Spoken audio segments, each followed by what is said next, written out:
Now let's turn our attention to the situation in Israel. Of course, on Saturday, Hamas launched a deadly surprise terrorist attack in Israel. The last death toll number I have from Israel is about 1,300. I saw that at about 9:47 this morning. 3 Canadians in that number. Now the 6th day of violence of war in the country, and hostages remain held captive by Hamas. Let's go now to Tel Aviv, where we find a former military reporter that is living in Israel. Has been there for over a decade. For security safety purposes, we're just going to call her A this morning. Welcome to the program. Hi, thank you for having me. Okay, so the last number I saw it was 1,300 deaths, Israeli deaths here. I don't know if you can give us the latest here, any additional information that we should know. So 1,300 is only the official count, only those who have been identified. There are still hundreds of bodies that have not yet been identified. The health ministry has said that it could take up to 5 days, another 5 days to identify those who remain. So that number is definitely going to grow. From the first day, there were people who said that they would think the death toll would be at least 2,000 people. And that includes mostly civilians. And as well, we have over 150 held by Hamas in Gaza. And there's another at least 30 to 40 held by Palestinian Islamic Jihad in Gaza. And that includes troops, that includes babies, toddlers, mothers, fathers, grandparents. And they're also at risk of being executed by Hamas. So that number that you said just before, the 1,300, it's not going to stay like that for long. I want to, I don't like to sugarcoat things. I think we have to be honest with our listeners on the barbarity of the situation there. I do want to talk, because I know it was a question of debate in media circles yesterday on the babies that were killed, babies that were beheaded. Can you just give our audience here, and don't hold back. The truth is the truth. The barbarity of this Hamas attack. So I used to cover the Islamic State a lot. I used to watch videos that the public would be censored. And I have to say that the videos that I'm receiving, the pictures that I'm receiving from the communities along the Gaza border are just as barbaric, just as savage, if not more. I've been in Israel. I grew up in Montreal, but I've been in Israel for over a decade. And my first 2 years, I spent every single weekend in the south.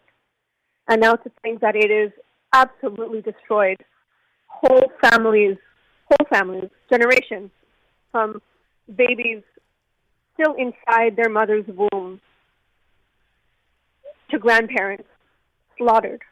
There was an IDF commander who spoke to a colleague of mine, and he said that he saw a pregnant woman who had been shot in the back of her head. And when they turned over her body, they saw a fetus still in her stomach with a knife through it.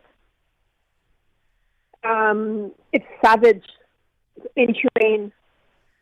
The pictures out of Gaza are awful to see as well, when you see innocent lives being destroyed, children being killed on either side.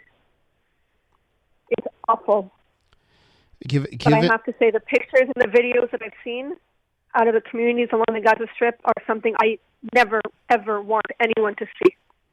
Given all that, is there any hope for the hostages right here? When it comes to hostages, what are the efforts? Is there hope there? There are efforts. Hamas said that they will not budge. They will not talk about returning any hostages until the war is done. In fact, they said that any targeting of the Gaza Strip by the IDF will lead to the public execution of a hostage to be filmed and shared on social media. Hamas has been holding the bodies of 2 Israeli soldiers since 2014 and has refused to budge on them. They're also holding 2 men, one who is of Ethiopian descent and one who is a Bedouin, both of them with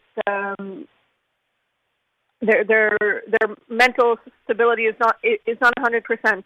They crossed into Gaza on their own accord, and Hamas won't give any information about them. And so if we see what Hamas has done in the past, just imagine what they will do to women and children. The men, I don't think, have any sort of chance.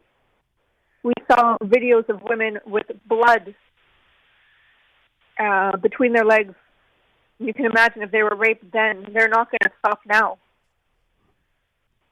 Can I ask you, about the resolve of Israel right now, the political resolve, maybe the resolve of the Israeli people? What is that resolve? How would you describe it as Israel confronts this war?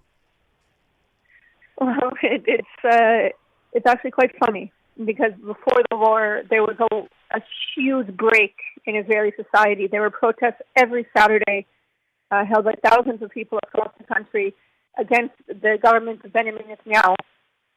And now they're all coming together. At the same time, while they're coming together to show support for the troops, to show support for the country, and you had hundreds of Israeli reservists fly into the country from across the world, some coming from a vacation in Thailand, landing and going straight to military bases.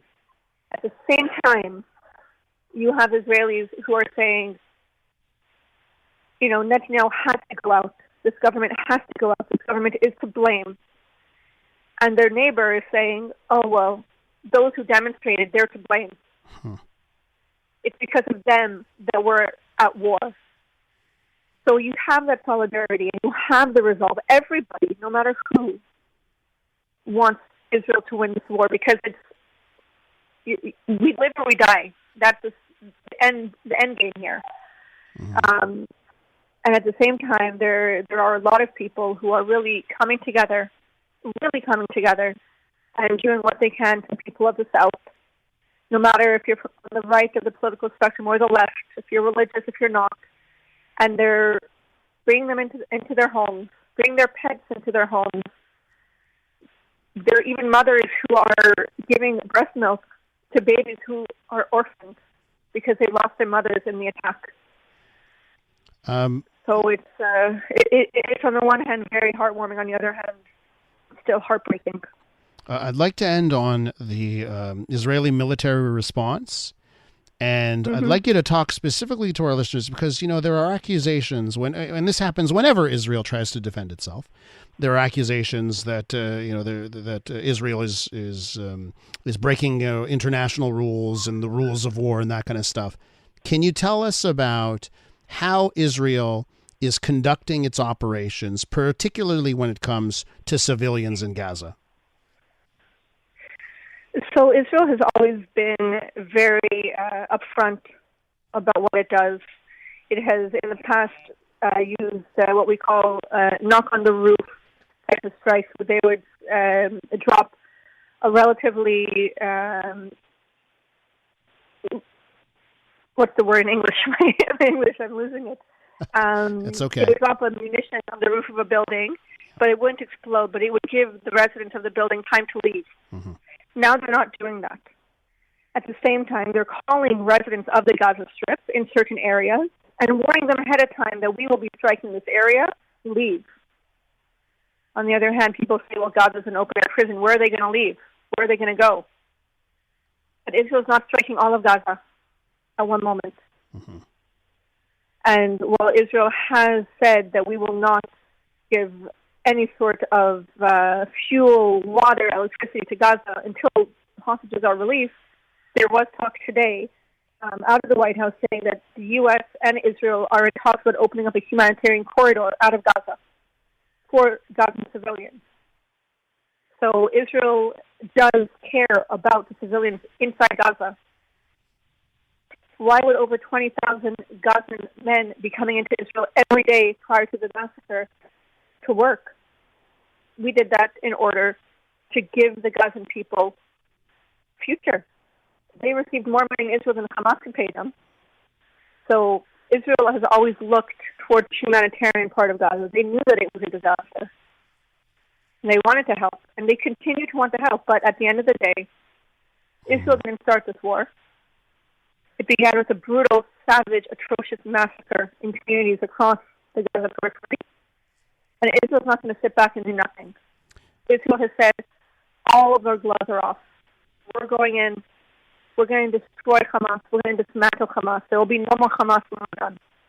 It will be a military operation, a war greater than any other Israel has seen or the world has seen in this region, for many years. It could be like what happened with the coalition against ISIS to that scale. And it took a while. It took a while to wipe out the Islamic State, and it will take a while to get rid of Hamas, and Israel knows that. But that's what the Israeli military has said. That is our goal, to get rid of Hamas. We have to leave it there. I want to thank you so much for your time this morning, and please stay safe. Thanks so much.